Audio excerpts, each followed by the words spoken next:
মুসলমান আমার চোখের সামনে একজন মুসলমানকে আমাদের এত নৃশংসভাবে আসলে মেরে ফেলা হচ্ছে, এটা কখনোই কোনোভাবেই আনন্দেরও হয় না, এটা সমর্থনেরও কোনো বিষয় না, এটা একমাত্র একটাই বিষয়, প্রতিবাদ।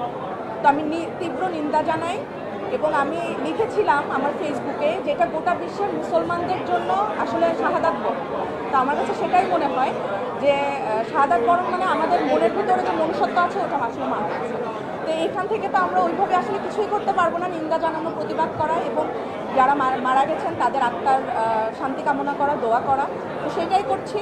আমার তারপরেও মনে হয় বিশ্বের সবাই যদি, সব মুসলমান যদি একত্রিত হয়, এটা প্রতিহত করা সম্ভব। সবার সাথেই একই সাথে বলতে চাই যে আজকে অনেক বেশি স্পেশাল, কারণ গত 7 দিন ধরে যাদের পরিশ্রমে, অক্লান্ত পরিশ্রমে কোথায় কি রেজাল্ট হচ্ছে, হলের দর্শকের রিয়াকশান সব আমরা দেখতে পাচ্ছি। সেই জার্নালিস্ট ভাইরা, বোনরা আজকে আমাদের সাথে বসে ছবি দেখবে, এটা অনেক স্পেশাল আমার জন্য। কারণ আমি অনেক আমার ভাই ব্রাদারকে জিজ্ঞাসা করেছি, দাগি দেখেছো? না আপু, দেখা হয়নি। কেন আপু? ঈদের থেকেই তো আমরা কাভারেজ করছি। তো আমার মনে হয় এটা আজকে আরেকটা রকম ঈদের আনন্দ, যে সবাই একসাথে বসে দেখবো। এবং আমি রনি ভাইয়া, সারিয়া শাকিল, বিশো ভাই, আমাদের শিয়াব শাহিন ভাই, সবাইকে থ্যাঙ্কস দিয়েছে। আমি আজকে ক্যামেরার সামনে স্পেশালি আরেকজনকে থ্যাঙ্কস দিতে চাই, যিনি আজকে এখানে আছেন, আমাদের মনিদা।